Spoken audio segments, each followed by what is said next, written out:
మరింత బలోపేతం చేసి ప్రపంచ వేదికపై భారతదేశాన్ని ఆత్మవిశ్వాసంతో కూడిన గౌరవప్రదమైన స్థానం నిలబెట్టిన మన గౌరవ ప్రధానమంత్రి శ్రీ నరేంద్ర మోదీ గారికి మన రాష్ట్ర ప్రజలందరి తరపున హృదయపూర్వక అభినందనలు తెలియజేస్తున్నాను.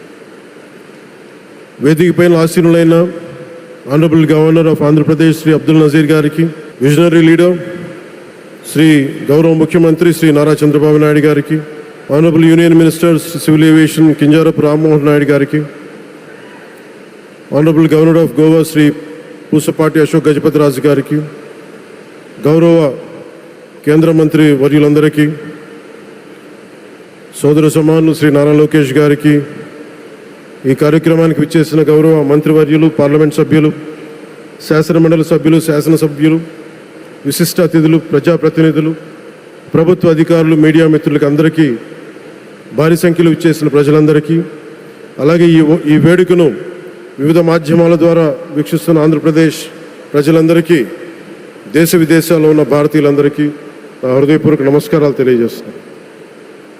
ఈ నేల బానిసగా ఉండదు, ఈ జాతి ఎవరికి తల వంచదని సవాల్ విసిరిన అసామాన్య విప్లవ వీరుడు అల్లూరి సీతారామరాజు గారు, ఆయన పేరు మన ఎయిర్పోర్ట్కి పెట్టడం చాలా చాలా స్ఫూర్తిదాయకం.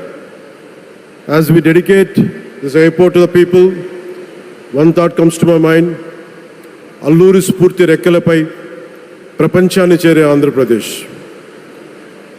Rooted in Alluri's ideals and driven by the aspirations of our people, Andhra Pradesh is ready to soar to greater heights. ఈరోజు మన గౌరవ ప్రధానమంత్రి నరేంద్ర మోదీ గారి చేతుల మీదుగా అల్లూరి సీతారామరాజు అంతర్జాతీయ విమానాశ్రయానికి జాతికి దీనిని అంకితం చేయటం ఆంధ్రప్రదేశ్ అభివృద్ధి ప్రస్థానంలో ఒక నూతన అధ్యాయానికి నాంది పలుకుతుంది.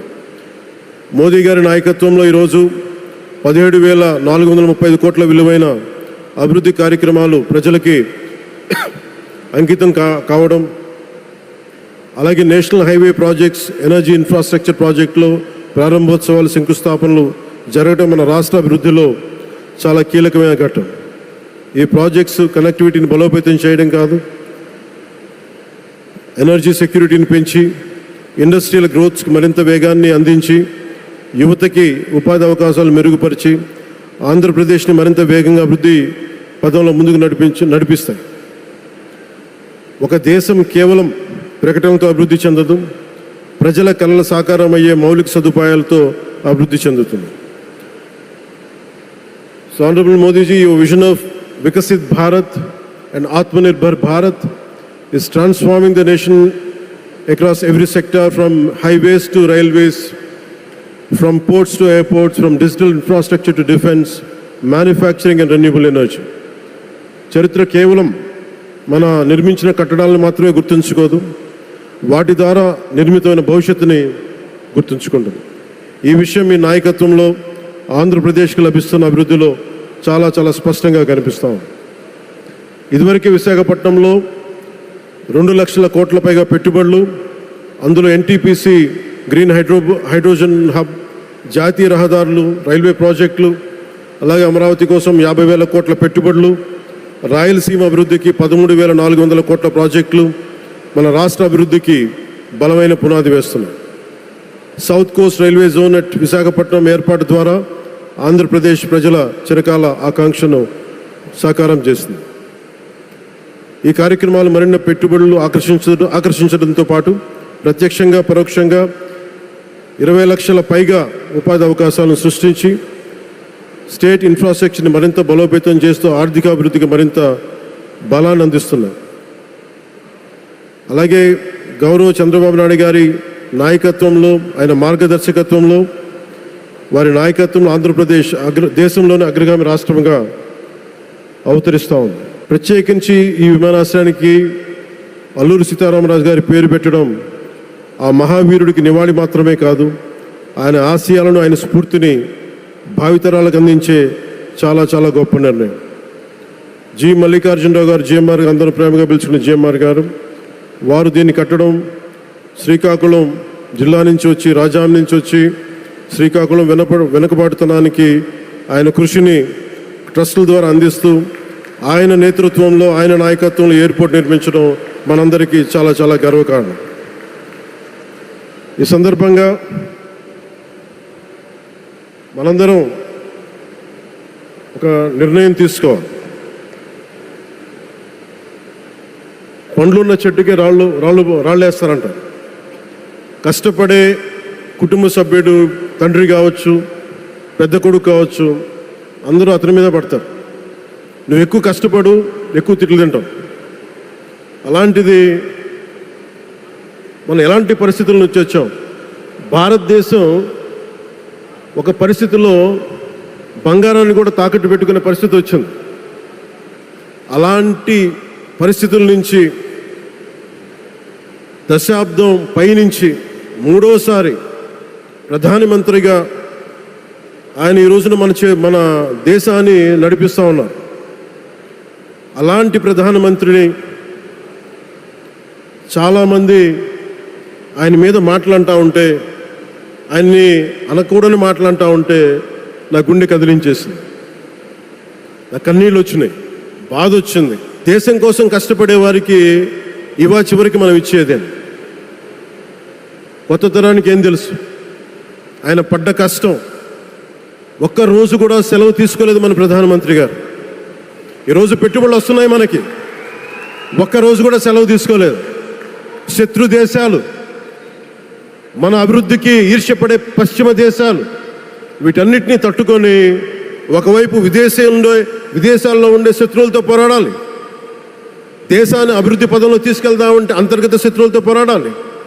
అలాంటి వ్యక్తికి మనం ఇవ్వగలిగేది కేవలం మేమున్నాం మీ వెంట, మీ మీద మాట పడితే అది మా మీద పడ్డట్టే, అదే మన వారికి ఇవ్వాల్సింది. నిజంగా ఆయన జంతర్ మంత్రులు అన్ని మాట్లాడుతూ ఉంటే నేను ఈ రోజున ప్రధానమంత్రి గారికి ఒకటే ఇస్తున్నాను, మిమ్మల్ని కొట్టే నాయకుడు లేడు ఈ భారతదేశంలో,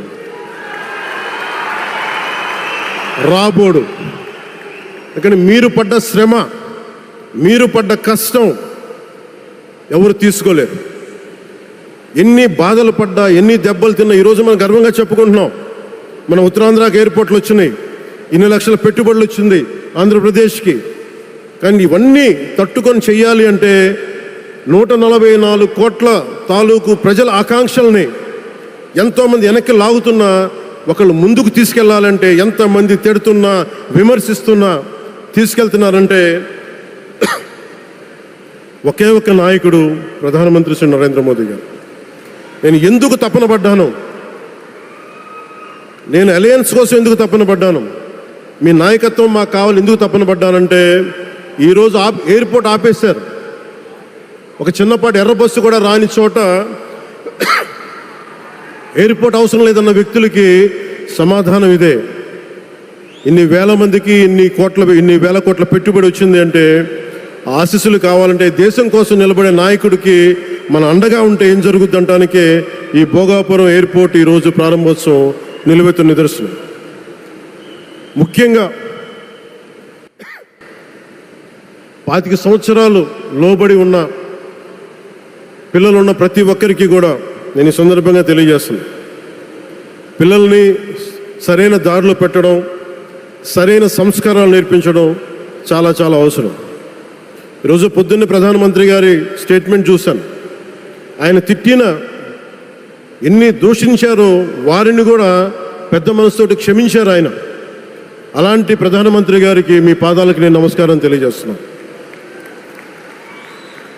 నిజంగా మీ ఉన్నతి, మీ ఔన్నత్యం ఈరోజు చాలా చాలా స్ఫూర్తిదాయకం.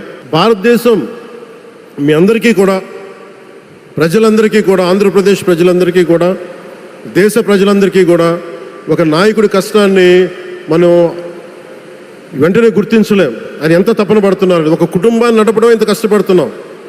140 కోట్ల మంది ప్రజలు నడపడం ఎంత ఆషామాషి వ్యవహారం కాదు. ముందుకు తీసుకెళ్లే నాయకుడికి తెలుస్తుంది. అలాంటి వ్యక్తికి మనం ఏమి ఇవ్వగలం? దేశాన్ని నడిపించడం అంటే రామకార్యం లాంటిది. హనుమంతుడు లంకకు లంఘించినప్పుడు అనేక అవాంతరాలు వచ్చినాయి, అనేక అడ్డంకులు వచ్చినాయి. రామకార్యం చాలా గొప్పది. అలాగే ఈరోజు ప్రధానమంత్రి గారు దేశాన్ని ముందుకు నడిపించేది బృహత్ కార్యం. అది చాలా మహాకార్యం. అది అలాంటి వ్యక్తికి మనం ఇవ్వగలిగేది, హనుమంతుడికి మనం ఏమి ఇవ్వగలం? నువ్వెంత గొప్పగా లంఘించావు, ఎంత కష్టపడ్డావు. ఏ దేవతకైనా ఇవ్వాల్సిన స్తుతే. వాళ్ళు మన నుంచి ఏమి కోరుకోరు.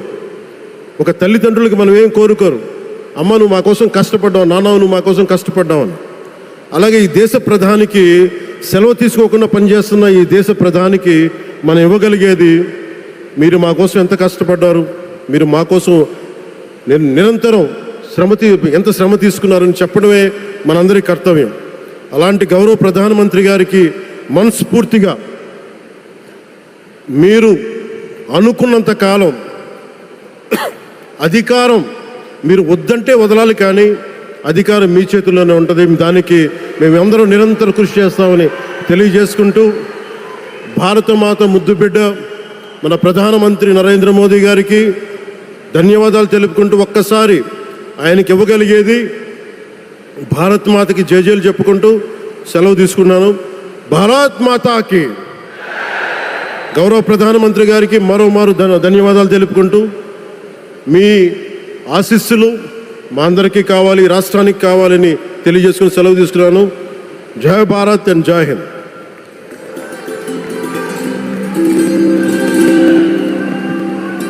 Thank you, sir. Thank you very much.